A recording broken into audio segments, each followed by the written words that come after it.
নির্বাচিত হলে চাঁদাবাজি নয়, জনগণের সম্পদের পাহারাদার হিসেবে কাজ করবে জামায়াত।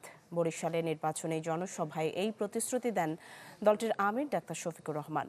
পরে পটুয়াখালী, ঝালকাঠি ও নড়াইলের জনসভায় তিনি বলেন, হ্যাঁ, ভোট জিতলে জিতবে বাংলাদেশ। পাশাপাশি নেতাকর্মীদের নির্দেশ দেন, কেউ ভোট কেন্দ্র দখল করতে গেলে তাদের শক্ত হাতে প্রতিহত করার। নতুন বাংলাদেশ গড়তে এলো জুলফিকার স্টিল। জুলফিকার স্টিল, ইস্পাত দৃঢ় অঙ্গীকার। ত্রয়োদশ জাতীয় নির্বাচনের প্রচারে 11 দলীয় জোটের হয়ে সারা দেশে সফর করছেন জামায়াতের আমির ডাক্তার শফিকুর রহমান। আজও বরিশাল বিভাগের 4 জেলা সহ 6 জেলায় নির্বাচনী জনসভায় যোগ দেবেন তিনি।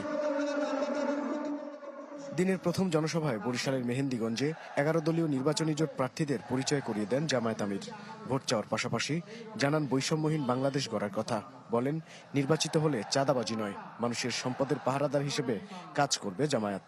চাঁদাবাজি আমরা করি না, চাঁদাবাজি আমরা কাউকে করতেও দেব না। দুর্নীতি আমরা করি না, দুর্নীতির জড় আমরা কেটে দিব, কাউকে দুর্নীতি করতে দেব না। মামলা বাণিজ্য, এটাকে আমরা ঘৃণা করি, প্রশ্নই উঠে না, কাউকে এই সুযোগ দেওয়া হবে না। বরঞ্চ অন্যায় মামলা করে কাউকে হ্যারাস করলে তাকেই শাস্তির আওতায় আনা হবে।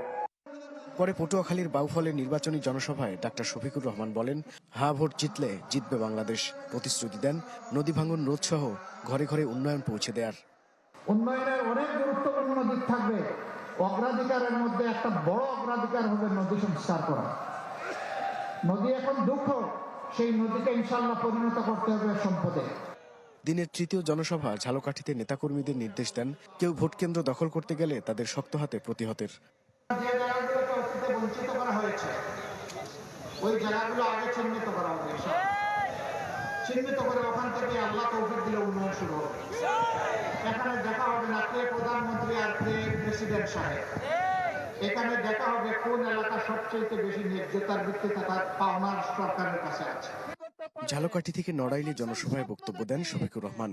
বলেন, রাজনীতিকে যারা ব্যবসার পণ্য মনে করে তারা বাংলাদেশ করতে পারবে না। সমস্যাটা মাথায়, আমাদের সমাজের মাথা পচে আছে। মূল জায়গাটা হইল রাজনৈতিক নেতৃত্ব। রাজনৈতিক নেতৃত্বের যদি সততা এবং সদিচ্ছা থাকে, একটা সমাজ পাল্টাতে সময় লাগে না। তিনি আরো বলেন, বাংলাদেশ এখন স্বস্তির নিঃশ্বাস চায়, পুরনো রাজনীতিতে আর ফিরতে চায় না। কিন্তু যদি রাজনৈতিক নেতৃত্বই অসৎ হয়। মাহবুবুর রহমান, চ্যানেল 24, নড়াইল।